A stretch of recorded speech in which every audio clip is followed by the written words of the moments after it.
Exam टाइमच्या recipes मी अजूनही माझ्या चॅनलवर पोस्ट करणार आहे, तर तुम्ही चॅनल अजूनही सबस्क्राईब केलेलं नसेल तर पटकन सबस्क्राईब करा। आता आपण अजून एक स्टोर करण्यासाठी प्रकार पाहणार आहोत जो पटापट बनून तयार होतो आणि तो नॉनव्हेजचा प्रकार आहे। आपण आज चिकन फिंगर्स बनवणार आहोत आणि ते बनवायला अतिशय सोपे आहेत आणि पटकन बनून तयार होतात आणि आपण ते व्यवस्थित स्टोर करू शकतो। आता इथे मी चिकन ब्रेस्ट घेतलेली आहे। आता आपण ही कट करून घेणार आहोत। चिकन ब्रेस्टचा जो जाड पार्ट असतो हा कमी हे आहे, त्या मानाने हा जास्त जाड आहे, तर त्याला मधून आपल्याला कट करून घ्यायचा आहे।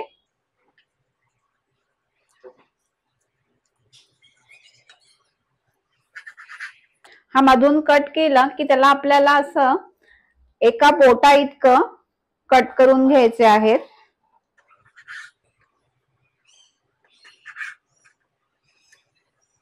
आता अशाच पद्धतीने सर्व चिकनचे पीसेस मी करून घेणार आहे। चिकन जास्त जाड ठेवायचं नाहीये, कारण की ते आपण ज्यावेळी फ्राय करू त्यावेळी ते व्यवस्थित शिजलं गेलं पाहिजे। आता इथे चिकन आपलं कट करून झालेलं आहे। तुम्ही ते पाहताय ते व्यवस्थित पीसेस केलेले आहेत। आता आपण पुढची कृती करणार आहोत। फिंगर्स कट करून झाले की त्यांना आपल्याला मीठ लावायचं आहे। हे वजनी प्रमाणात पाहाल तर 250 ग्राम इतके फिंगर्स आहेत। त्याच्यानंतर त्याच्यामध्ये आलं लसणाची पेस्ट घालायची आहे। 1 टीस्पून इतकी मी आलं लसणाची पेस्ट घातलेली आहे। त्याच्यानंतर थोड्या लिंबाचा रस घालायचा आहे। मिरपूड घालायची आहे आणि इतकं घालून आपल्याला मिक्स करून घ्यायचं आहे। आणि ह्याच्यावरचे पुढचे घातलेले पदार्थ हे ऑप्शनल आहेत। तुमच्याकडे जर का असतील तर तुम्ही घाला, अदरवाइज नाही घातले तरी पण चालणार आहे। हा आहे सोया सॉस। त्याच्यानंतर मिक्स हर्ब्स घालायचे आहेत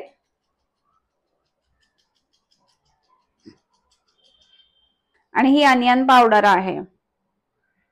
ही तुमच्याकडे असेल तर घाला, नाही घातली तरी पण चालेल। आणि हे मिक्स करून घ्यायचं आहे।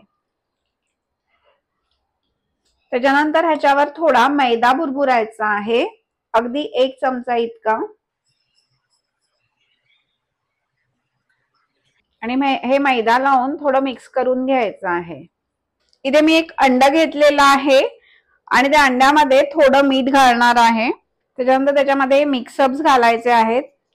तुम्हाला जर का आवडत असेल चिली फ्लेक्स तर चिली फ्लेक्स घालू शकता।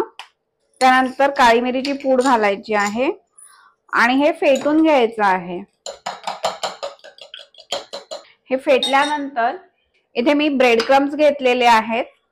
आता आपण एक एक चिकनचा पीस जो आहे हा अंड्यामध्ये डीप करणार आहोत आणि त्याच्यानंतर ब्रेड क्रम्स मध्ये टाकायचे आहे।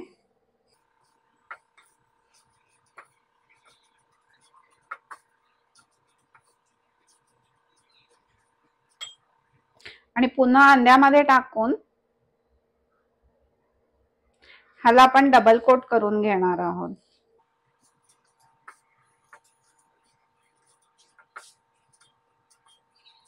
अशा प्रकारे आपण सर्व फिंगर्स बनवून घेणार आहोत। आता इथे चिकन फिंगर्स ही बनवून तयार झालेले आहेत आणि हेही मी स्टोर करून ठेवणार आहे। तुम्ही झिपलॉक बॅग मध्ये स्टोर करू शकता किंवा तुमच्याकडे एअरटाईट कंटेनर असेल तर त्याच्यामध्ये घालून आपण हे स्टोर करून ठेवू शकतो। आता आपण पुढचा पदार्थ जो बनवणार आहोत स्टोर करण्यासाठी तो आहे चिकन नगेट्स। आणि हे चिकन जे आहे हे वजनी प्रमाणात पाहाल तर ते 300 ग्राम आहे। चिकन चॉप करताना ते रफली चॉप करून घ्यायचं आहे, कारण की आपण हे मिक्सर मधनं किंवा फूड प्रोसेसर मधनं काढून घेणार आहोत। त्यानंतर इथे मी शिमला मिरची घेतलेली आहे, कलर पेपर्स आहेत ह्या, ह्याही ह्याच्या बरोबर मी रफली चॉप करून घेणार आहे। त्यानंतर हा आहे कांदा। कांदा इथे माझ्याकडे चॉप केलेला होता त्यामुळे मी कांदा चॉप केलेला घेतलेला आहे। तुम्ही हवा तर रफली चॉप करून घेऊ शकता। त्यानंतर ह्याच्यामध्ये मी काही मसाल्याचे जिन्नस घालणार आहे, ज्याच्यामध्ये आहे आलं लसणाची पेस्ट, त्यानंतर घालायचे आहेत मिक्स हर्ब्स आणि काळी मिरीची पूड। हे सर्व घालून आपण फूड प्रोसेसरला फिरवून घेतलेला आहे आणि हे एकदम रफली चॉप करून घेतलेला आहे। आता इथे नगेट्सच्या कोटिंग साठी मी मैदा आणि कॉर्नफ्लॉवर ह्याची स्लरी बनवून घेणार आहे। इथे मैदा आणि कॉर्नफ्लॉवर हे दोन्ही समप्रमाणात घेतलेले आहेत। त्यानंतर ह्याच्यामध्ये मी चव्स घातलेले आहेत। चवीनुसार मीठ घालायचंय थोडं। त्यानंतर काळी मिरीची पूड घालायची आहे आणि थोडे चिली फ्लेक्स घालायचे। हे मिक्स करायचंय आणि ह्याची पाणी घालून पातळ असं मिश्रण बनवून घ्यायचं आहे। आता याचं पातळ असं मिश्रण बनवून झालेलं आहे। आता इथे नगेट्सचं मिश्रण पसरण्यासाठी मी इथे एक प्लास्टिकची बॅग घेतलेली आहे। त्या बॅग वर मी थोडासा पाण्याचा हात लावून घेणार आहे। तुम्ही ह्याला हवं तर तेलही लावू शकता। त्यानंतर ह्यावर आपलं नगेट्सचं मिश्रण घालायचं आहे आणि हे मिश्रण पसरवून घ्यायचं आहे। ह्या नगेट्सच्याच मिश्रणापासून तुम्ही एखादी बर्गरची पॅटीही बनवून ठेवू शकता, जेणेकरून तुम्ही मुलांना हवा त्यावेळी बर्गर करून देऊ शकता। आता ह्या मिश्रणाचे आपल्याला नगेट्स बनवण्यासाठी पोर्शन्स बनवून घ्यायचे आहेत। आपल्या साईडचा पोर्शन जो निघतो ह्याच्यापासून आपण बर्गरची पॅटी बनवू शकतो। आता चिकन मधला एक मी पोर्शन काढणार आहे आणि तो तुम्हाला चिकनचं मिश्रण हँडल होत नसेल किंवा ते खूपच पातळ वाटत असेल तर तुम्ही ह्याच्यामध्ये चिकनचं मिश्रण तयार झाल्यावर लूज वाटल्यास तुम्ही ह्याच्यामध्ये 3-4 ब्रेडच्या स्लाइसेस ज्या आहेत ह्या कुस्करून घाला किंवा मिक्सरला ब्रेड फिरवून तो घाला, म्हणजे तुमचं मिश्रण जे आहे हे तुम्ही हँडल करू शकाल। ह्याच्यामध्ये नगेट बुडवल्यानंतर तो मी ब्रेड क्रम्स मध्ये घालणार आहे। त्याच्यानंतर मी पुन्हा एकदा मध्ये घालून आपले नगेट बनवून तयार झालेले आहेत। हे मिश्रण हाताला जरी लूज लागत असलं तरी हँडल करणं तितकंच अवघड नसतं। आता हे अशाच पद्धतीने मी सर्व नगेट्स जे आहेत हे बनवून घेणार आहे। इथे माझे 2 नगेट्स तयार झालेले आहेत आणि अशाच पद्धतीने मी बाकीचे नगेट्सही बनवून घेणार आहे। आता इथे नगेट्सनाही शेप देऊन झालेला आहे।